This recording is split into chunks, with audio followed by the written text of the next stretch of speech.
Alright, boys, so, and we're back and shit. I got a little trade recap. Sorry, the thing's a little. Hey, chill. I was on YouTube, right? So, little trade recap today. Took this earlier. I'm on vacation right now and shit. Show y'all what it looks like.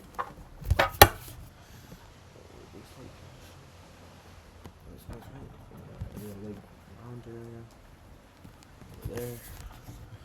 So, it's looking sick. Sick, but trade I took today, not shit. I know I lost, but it's for good reason. So, oh damn, I'll just be seeing all my realized price loss. Chill. I know it went down. I went up, bro. It went up. What the fuck is going on right now? Yo, did I miss some news, bro? Hold on, bro. 9 minutes ago, 4K question ahead of the UK autumn budget. Oh, there we go. Oh, yeah. Alright. See, nobody could have guessed that shit. Thank God I didn't take a trade earlier. I was like, should I take another trade? Fuck no. Okay. This is my thing. I set my stop loss. Bro, I set that shit here. The order block is literally, I keep forgetting that the wick is like, that can still count as order block. So like, bro, I don't know why I said that shit here. I should have set my stop loss up here. And look, I would have won the fucking trade. Because I had my liquidity all the way. Where did I have my fucking liquidity? I had it right here. This is where I had it. I would have won the fucking trade. I literally remember it. It was like 3,800 bucks. But now, what the fuck just happened? Okay, but now, fucking lost. So, you know, still take it as a loss. Still take it as a loss. It's my bad. But, it was a good strategy. So I'm glad I had the right idea. You know, you have to look at the positive outlooks on these losses. That's another big thing. You know, I was kind of mad because I was also showing my mom what I was doing. And I had to fucking lose in front of her, so that's nice. But overall, just look on the positive outlooks. Alright, I told her why. She didn't really understand, even though they be managing people's money for a living, but it was fine. So overall, yeah, it was a good trade. I mean, I still don't know if I should trade this day. I had a good strategy. Strategy played out like how it should. I just really set my stop loss bad. I mean, I set it here, bro. Why would I set it like literally that's touching the order block, bro? No, it isn't. But I forgot. I gotta set it up here. I set it up there originally. I don't know what happened. So, yeah. I don't know what just happened here. Let's try to figure this out. The chance to increase her fiscal headroom. Is this enough? What do we risk with headroom that size? Serious concern. Much pretty too small. 50 billion risk. Story. Don't say this case leveraging.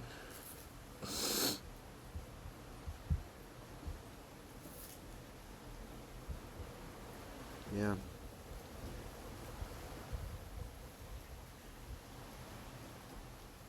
Yeah, that's exactly why. Okay. God damn it. No, this shit just comes up unexpected and you just don't know. So, thank God I had some self-awareness and I don't know, confidence or limits to my trading, and I knew not to take another trade after a loss. A loss that shot November. Fuck. I literally would have said my thing. I would only be down 9 grand. But I'm telling you guys, I was down 7 grand like originally or something like that because I was just fucking around 2 months ago. Like, I didn't know how to work any of this shit. So, progress is coming in quick, so I'm happy about that. But overall, again, set my stop loss too high. Got in here. The price touched in this order block again. And I was like, oh shit, price touched in the order block. And, you know, I could see price touching the order block. Immediately went down. I probably should have waited to see if it would have swept liquidity. Because I feel like this would have been a much better setup to go down here. So, I think, I don't know.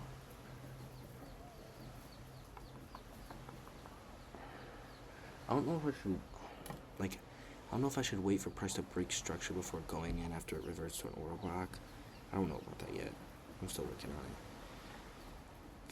it. Because I was looking at it and I was like, oh shit, price already going back up there. But did it sweep liquidity? It did not. So I was like, oh shit, that might not be a good sign. Maybe it is. I'm going to research that and get back to you. But overall, you know, I felt pretty confident about it. It's a good trade. Not really, but I learned a lot from it. You know, gotta set my stop loss. I've seen this happen in the past. So, you know, just gonna work on that in the meantime. And yeah. Now that I'm looking back at the market, I would've, yeah. It was a midday, bro. Like, look at this New York session time. Like, what the fuck is this? It's just full consolidation. Like, it's just sitting there, bro. Like, we have some days like that, and it sucks. Like, this, like, bro, come on. It actually blew. Like, what is this, bro? Sometimes there can be days like that, and these, in my opinion, are the hardest days to figure out when there's no news, but price is just doing some bullshit, so I don't know. Maybe it's best if I don't trade on some days like this where I'm not sure, but what? Huh? But yeah, no, I gotta head out. Alright, thanks guys. Oh shoot, bro, like, that's sick. Alright. Peace, boys. See you in the next video. I'll be trading, not tomorrow, I think Wednesday though. Right. Or no, Thursday. Wait. Just fucking thinking of the road, like, won't be PPI. I'll be selling tomorrow. Producer price index. Yeah, I was actually researching about this. This is interesting. I expect you guys to know. This is another good thing. If you're looking at trading on news days, or if you're just looking at the news and you just know from the fucking TTR video, you shouldn't be trading on PPR or CPI or FOMC meetings.